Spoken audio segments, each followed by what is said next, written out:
ಆತ್ಮೀಯ ಸ್ಪರ್ಧಾ ಮಿತ್ರರೆಲ್ಲರಿಗೂ KSP group YouTube ಚಾನಲ್ಗೆ ಸ್ವಾಗತ.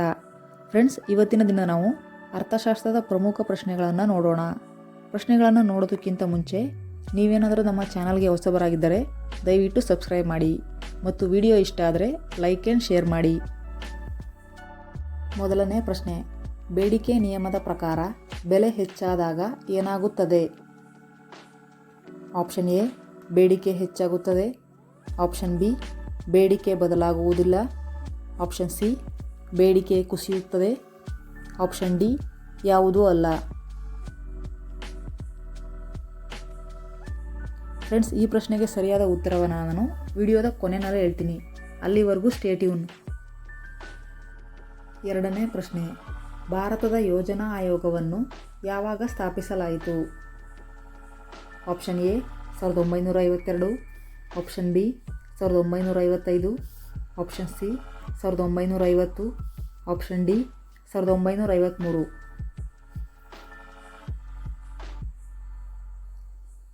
ಸರಿಯಾದ ಉತ್ತರ ಆಪ್ಷನ್ ಸಿ 1950. ಮೂರನೇ ಪ್ರಶ್ನೆ, ಯೋಜನಾ ಆಯೋಗದ ಅಧ್ಯಕ್ಷರು ಯಾರಾಗಿದ್ದರು? ಆಪ್ಷನ್ ಎ ಕೇಂದ್ರ ಹಣಕಾಸು ಸಚಿವರು. ಆಪ್ಷನ್ ಬಿ ಭಾರತದ ಪ್ರಧಾನಮಂತ್ರಿಗಳು.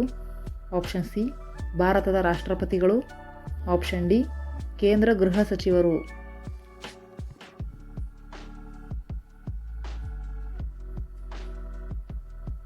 ಸರಿಯಾದ ಉತ್ತರ ಆಪ್ಷನ್ ಬಿ ಭಾರತದ ಪ್ರಧಾನಮಂತ್ರಿಗಳು.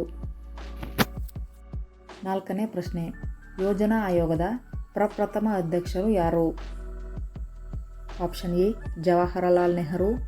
Option B doctor Rajendra Prasad. Option C doctor S Radhakrishnan. Option D Vallabhbhai Patel.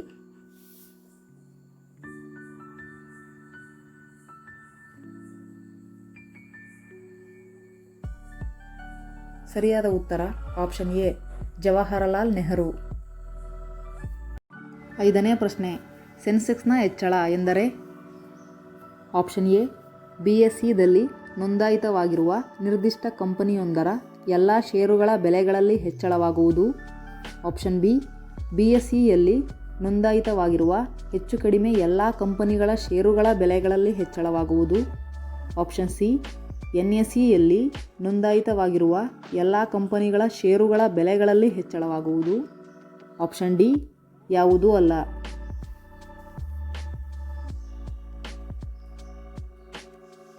ಸರಿಯಾದ ಉತ್ತರ ಆಪ್ಷನ್ ಬಿ BSEಯಲ್ಲಿ ನೋಂದಾಯಿತವಾಗಿರುವ ಹೆಚ್ಚು ಕಡಿಮೆ ಎಲ್ಲ ಕಂಪನಿಗಳ ಷೇರುಗಳ ಬೆಲೆಗಳಲ್ಲಿ ಹೆಚ್ಚಳವಾಗುವುದು. ಆರನೇ ಪ್ರಶ್ನೆ, ಭಾರತದ ಆರ್ಥಿಕತೆಯು ಈ ಕೆಳಗಿನ ಯಾವುದನ್ನು ಅವಲಂಬಿಸಿದೆ? ಆಪ್ಷನ್ ಎ ಗಾಂಧಿವಾದಿ ಸೂತ್ರ. ಆಪ್ಷನ್ ಬಿ ಬಂಡವಾಳಶಾಹಿ ಸೂತ್ರ. ಆಪ್ಷನ್ ಸಿ ಸಮಾಜವಾದಿ ಸೂತ್ರ. ಆಪ್ಷನ್ ಡಿ ಮಿಶ್ರ ಆರ್ಥಿಕತೆಯ ಸೂತ್ರ.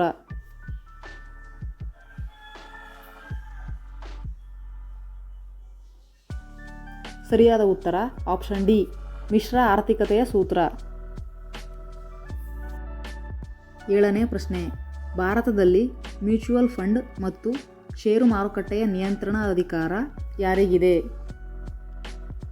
ಆಪ್ಷನ್ ಎ ಭಾರತ ಸರ್ಕಾರ. ಆಪ್ಷನ್ ಬಿ ಭಾರತದ reserve bank. Option C SEBI.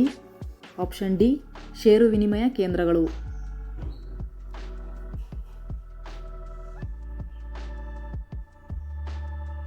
ಸರಿಯಾದ ಉತ್ತರ ಆಪ್ಷನ್ ಸಿ ಸೆಬಿ. ಎಂಟನೇ ಪ್ರಶ್ನೆ, ಒಟ್ಟು ರಾಷ್ಟ್ರೀಯ ಉತ್ಪನ್ನವನ್ನು ಮಾಪನ ಮಾಡಲು ಈ ಕೆಳಗಿನ ಯಾವುದರ ಅವಶ್ಯಕತೆ ಇಲ್ಲ?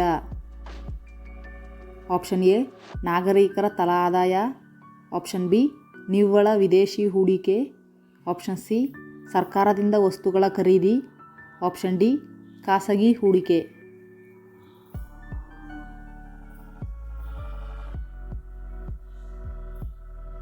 ಸರಿಯಾದ ಉತ್ತರ ಆಪ್ಷನ್ ಎ ನಾಗರಿಕರ ತಲಾ ಆದಾಯ. ಒಂಬತ್ತನೇ ಪ್ರಶ್ನೆ, ಕರೆನ್ಸಿಯ ಅಪಮೌಲ್ಯದ ಪ್ರಮುಖ ಉದ್ದೇಶವೆಂದರೆ?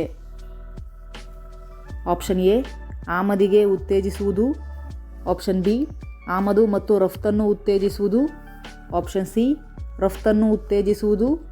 ಆಪ್ಷನ್ ಡಿ ಆಮದು ಮತ್ತು ರಫ್ತನ್ನು ನಿರುತ್ತೇಜಿಸುವುದು.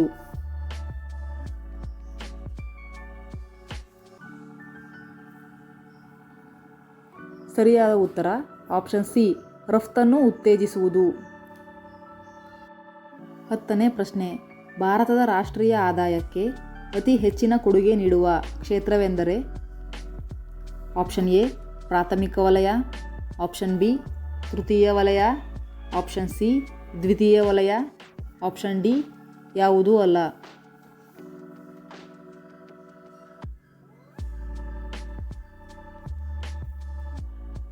ಸರಿಯಾದ ಉತ್ತರ ಆಪ್ಷನ್ ಬಿ, ತೃತೀಯ ವಲಯ. ಫ್ರೆಂಡ್ಸ್, ಮೊದಲನೇ ಪ್ರಶ್ನೆಗೆ ಸರಿಯಾದ ಉತ್ತರವನ್ನು ನಾನು ಕೊನೆಯಲ್ಲಿ ಹೇಳ್ತೀನಿ ಅಂತ ಹೇಳಿದ್ದೆ. ಸರಿಯಾದ ಉತ್ತರ ಆಪ್ಷನ್ ಸಿ, ಬೇಡಿಕೆ ಕುಸಿಯುತ್ತದೆ.